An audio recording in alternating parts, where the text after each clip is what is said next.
ప్రభువునందు ప్రియులకి ప్రభు అయినటువంటి యేసుక్రీస్తు నామములో శుభములు తెలియజేస్తా ఉన్నాను.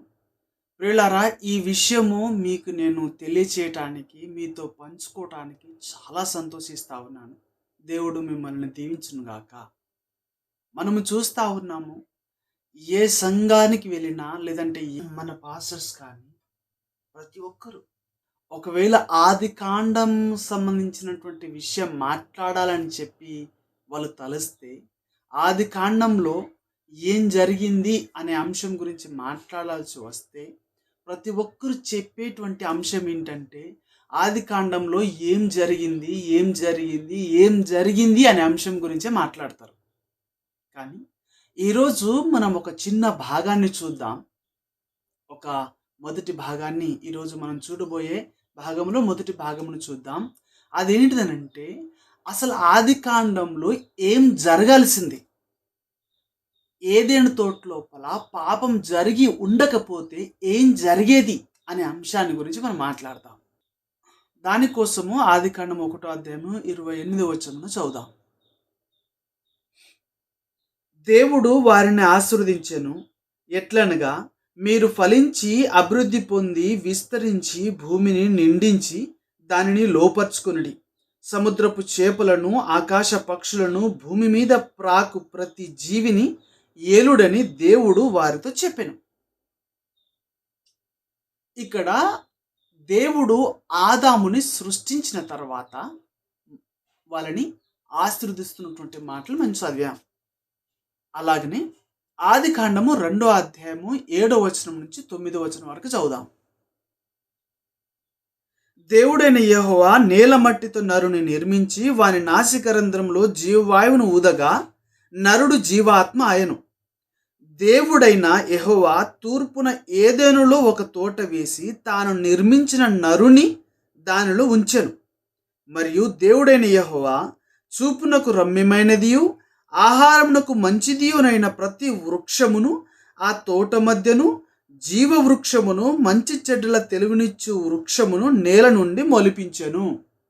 ఇక్కడ మనము దేవుడైనటువంటి యెహోవా నేల మట్టితో నరుని నిర్మించి వాని కోసము ఏదెను తోటను వేసి దాంట్లో ఆ నరుని ఉంచి దానితో పాటు అనేకమైనటువంటి రమ్యమైన వృక్షములను ఆహారమునకు మంచిదియునైనటువంటి ప్రతి వృక్ష ఫలములను దాంతో పాటు ఆ తోట మధ్యలో జీవవృక్షమును మంచి చెడ్డల తెలివినిచ్చు వృక్షమును ఉంచుతా ఉన్నాడు.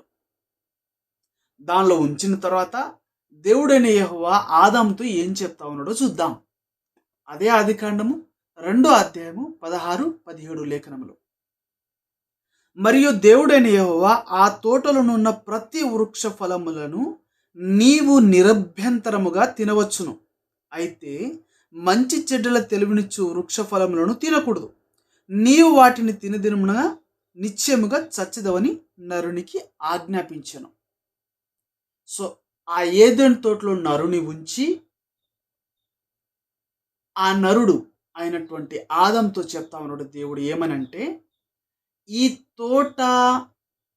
ఈ తోటలో ఉన్నటువంటి ప్రతి వృక్ష ఫలమును నీవు ఏ అభ్యంతరం లేకుండా నిరభ్యంతరంగా నువ్వు తినవచ్చు. అందులో ఉన్నటువంటి జీవ వృక్ష ఫలములను కూడా నీవు నిరభ్యంతరంగా తినవచ్చు. కానీ ఎక్సెప్ట్ ఒకటే ఒక వృక్ష ఫలములను నువ్వు తినకూడదు. అదేంటిదనంటే మంచి చెడ్డల తెలివినిచ్చు వృక్ష ఫలములను. ఇప్పటికీ అవ్వ ఇంకా బయటికి రాలే, ఆదాము లోపలనే ఉన్నది. సో ఇప్పుడు మనం చూద్దాం. ఇలా దేవుడు ఆదాముకి చెప్పిన తర్వాత ఆదాముని గాఢ నిద్ర కలగచేసి ఆదాములో నుంచి అవ్వను తీసి ఆయన లోపల నుంచి, బయట నుంచి కాదు, మరలా కొత్త మట్టిని కాదు, ఆదాము దగ్గరికి తీసుకొచ్చి ఆయనకి ఇస్తా ఉన్నాడు. అప్పుడు ఆదాము అవ్వలు ఎలా ఉన్నారో మనం చూద్దాం. అదే ఆది కాండము 2వ అధ్యాయము 25వ వచనము. అప్పుడు ఆదామును అతని భార్యయు వారిద్దరూ దిగంబరులుగా నుండిరి, అయితే వారు సిగ్గు ఎరగక నుండిరి. వాళ్ళు ఎలా ఉన్నారు? ఆ ఏదెను తోటలో వాళ్ళు ఎలా ఉన్నారు? దిగంబరులుగా ఉన్నారు. అయితే సిగ్గు అనేది వాళ్ళు ఎరగక, గ్రహించక, మేము దిగంబరులుగా ఉన్నామనే విషయము వాళ్ళకు తెలియక వాళ్ళు ఏదెను తోటలో ఉంచబడ్డారు.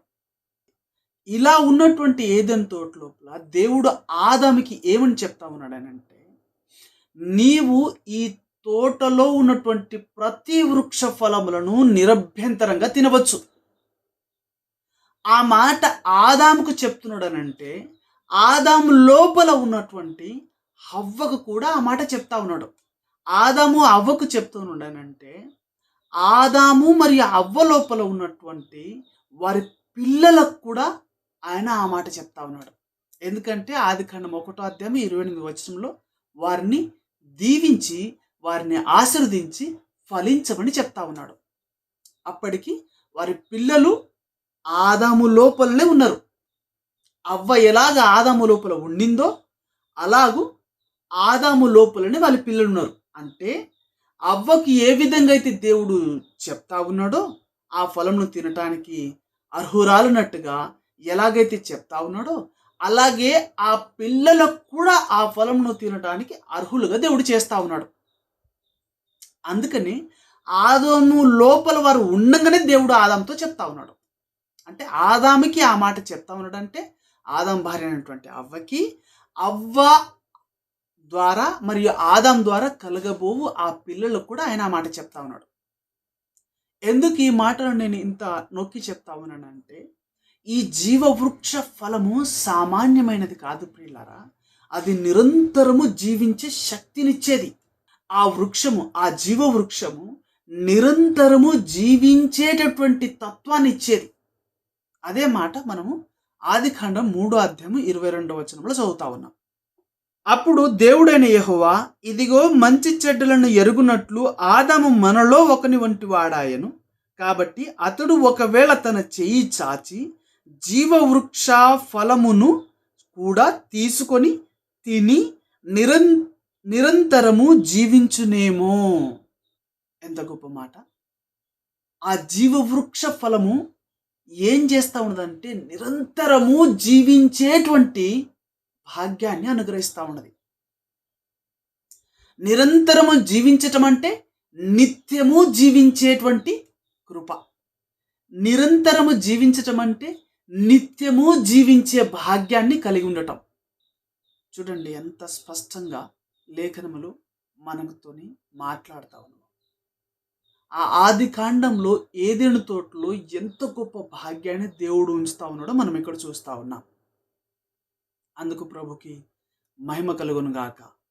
ఈ మాట నిజంగా మీకు నచ్చినట్లయితే, ఈ మాట నిజంగా మీకు అర్థమైనట్లయితే ప్రభుకి నాతో పాటు మహిమ చెల్లించాలని ఆశిస్తా ఉన్నాను. ఇప్పుడు ఏదెను తోట లోపల దేవుడు ఆదామును ఉంచి ఫలించమని దేవుడు 1వ అధ్యాయంలోనే చెప్పినప్పుడు, వారు ఫలించినప్పుడు వారి తల్లిదండ్రుల వలె వారు కూడా దిగంబరులుగా ఉండి అది ఎరగక ఉండేవాళ్ళు. అవునా ప్రియులారా? అనగా ఆదమవ్వలు కనినటువంటి పిల్లలకు తల్లి అయినటువంటి ఆదమవ్వలు ఎలాగ ఉండిరో అలాగనే వారి కుమార్తెలు కూడా ఉండేవాళ్ళు. వాళ్ళు దిగంబరులుగా ఉండి అది ఎరగక ఉండేవాళ్ళు. మరి వీళ్ళందరూ ఎక్కడ ఉండేవాళ్ళు? ఏదెను తోట లోపలనే ఉండేవాళ్ళు, బయట ఎక్కడ ఉండేవాళ్ళు కాదు. ఆ ఏదెను తోట వాళ్ళకి సరిపోకపోతే అప్పుడు వాళ్ళు వేరే వేరే ప్లేస్కి వెళ్తారు.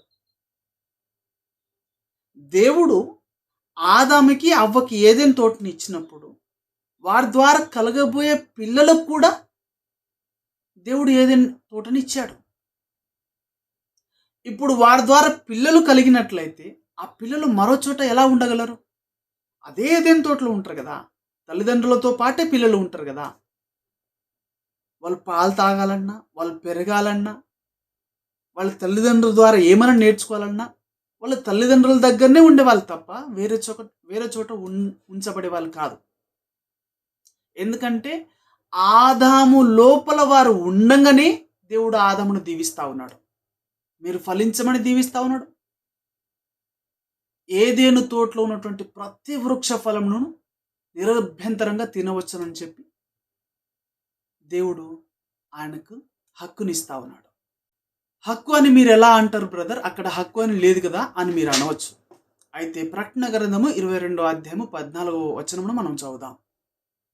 అక్కడ ఇలాగ రాయబడింది, జీవవృక్షమునకు హక్కు గలవారై. ఎప్పుడు ఇస్తా ఉన్నాడు దేవుడు వారికి హక్కును? ఆదాముకి ఇస్తా ఉన్నాడు. నువ్వు నిరభ్యంతరముగా ఆ జీవవృక్ష ఫలమును తినవచ్చని. ఒక్క మంచి చెడ్డలను తెలివినిచ్చే వృక్షమును కాకుండా నీవు ప్రతి వృక్ష ఫలములను అనగా జీవవృక్ష ఫలమును కూడా వాటితో పాటు నిరభ్యంతరంగా తినవచ్చునని ఆదాముకి దేవుడు వాటిని ఇస్తా ఉన్నాడు. ఇప్పుడు ఆదాము ఏమైండు? హక్కు గలవాడైండు. ఆదాము హక్కు గలవాడైనంటే ఆదాం ద్వారా వచ్చినటువంటి హవ్వ కూడా హక్కు కలిగినదైంది. వారిద్దరి ద్వారా వచ్చినటువంటి కుమారులు కూడా ఆ యొక్క జీవ వృక్ష ఫలములను తినటానికి హక్కు కలిగినటువంటి వారు అయినట్టుగా మనం చూస్తా ఉన్నాం. ఆ మాటను మనం పూర్తిగా చదువుదాం. జీవవృక్షమునకు హక్కు గలవారై గుమ్మముల గుండా ఆ పట్టణములోకి ప్రవేశించినట్లు తమ వస్త్రములను ఉదుగుకొని వారు ధన్యులు అని రాయబడింది. ఎంత గొప్ప మాట! ప్రభు మనకి ఆ జీవవృక్ష ఫలములను నిరంతరము జీవించేటువంటి ఆ యొక్క ఆ జీవవృక్ష ఫలములను తినే భాగ్యాన్ని హక్కుగా ఇచ్చిండు. మీరు ఇక్కడ ఇంకో మాట ఇక్కడ గమనించాలి. ఆదమవ్వలు ఏదేను తోటలో ఉండినప్పుడు వాళ్ళు దిగంబరులుగా ఉండి అది ఎరగక ఉండేవాళ్ళు. వాళ్ళ పిల్లలు కూడా వారి ద్వారా పుట్టినప్పుడు వాళ్ళు కూడా దిగంబరులుగా ఉండి అది ఎరగకనే ఉండేవాళ్ళు. కానీ ఎప్పుడైతే ఏదెను తోట లోపల పాపం జరిగిందో, ఎప్పుడైతే దేవుని మాటకు వ్యతిరేకంగా ఆదమవ్వలు ఆ ఫలాన్ని తిన్నారో అప్పుడు వాళ్ళు దాన్ని పోగొట్టుకున్నారు. వాళ్ళ కనులు తెరవబడటం వలన వాళ్ళు దాన్ని కోల్పోయారు.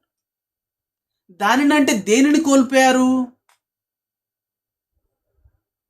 వాళ్ళు దిగంబరులుగా ఉన్నామనే విషయము తెలియకుండా చేసే దానిని, వాళ్ళు దిగంబరులని గుర్తించకుండా చేసే దానిని వాళ్ళు పోగొట్టుకున్నారు.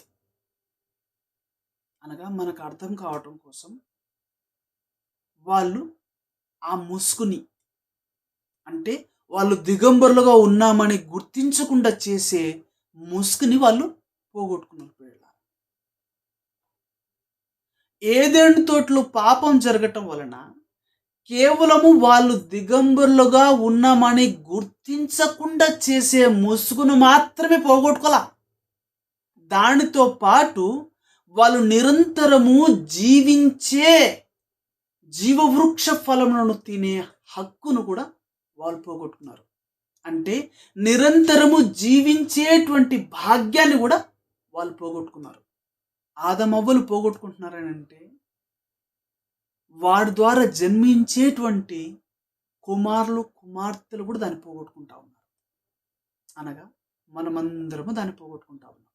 మనకు ఆది కాండంలో మనం ఏమేమి కోల్పోయామో, మనం ఏమేమి తెచ్చిపెట్టుకున్నామో ఇంకొక భాగంలో చూద్దాం పిల్లరా. ఎందుకంటే వీడియో లెంత్ అవుతుంది కాబట్టి ఇంకొక భాగంలో దాన్ని చూద్దాం.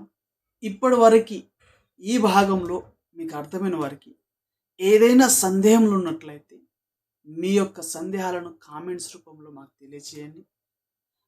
నేనేదైనా వాక్యమును కాకుండా దానికి వక్రీకరించి మాట్లాడినట్లుగా మీకు అనిపించిన, నేను కూడా ప్రభు మార్గంలో మీతో పాటు ప్రభు అయినటువంటి దేవునితో నిత్య రాజ్యంలో ఉండాలని అనుకుంటున్నాను. కాబట్టి ఏదైనా పొరపాటుగా నేను మాట్లాడినట్లయితే మీ కామెంట్స్ రూపంలో దాన్ని తెలియచేసి నేను కూడా ప్రభు మార్గంలో ఉండునట్లుగా చేయువారు అవుతారని ఆశిస్తా ఉన్నాను ప్రియులారా.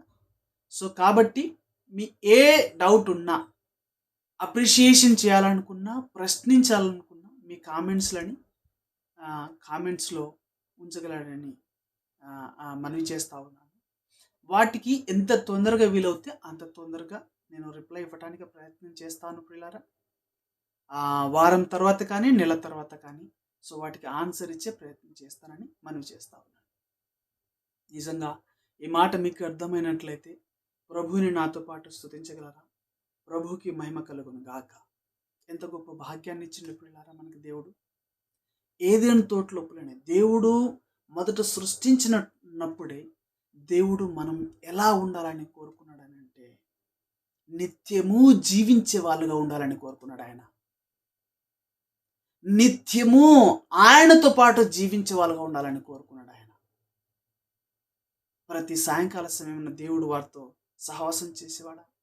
ముఖాముఖిగా దేవుణ్ణి సహవాసాన్ని మనం పోగొట్టుకున్నాం పిల్లారా. పాపము ఆ యొక్క ఏదెన్ తోటలో ప్రవేశించటం వలన ఇంకా చాలా కార్యాలు జరిగినవి.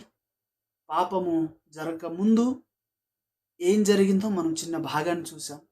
పాపం జరిగిన తర్వాత మనం ఏం కోల్పోయామో మరలా ఇంకొన్ని భాగములను ఇంకొన్ని విషయాలను మనం ఎలా ఉండేటి వారము, తర్వాత ఎలా ఉండినము అన్నది ఇంకొక భాగంలో చూద్దాం.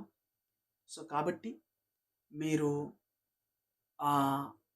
ఈ చిన్న ప్రయత్నాన్ని దీవిస్తూ నాతో పాటు ప్రభుని మహిమపరుస్తారని ఆశిస్తూ సెలవు తీసుకుంటా ఉన్నాను పిల్లలు.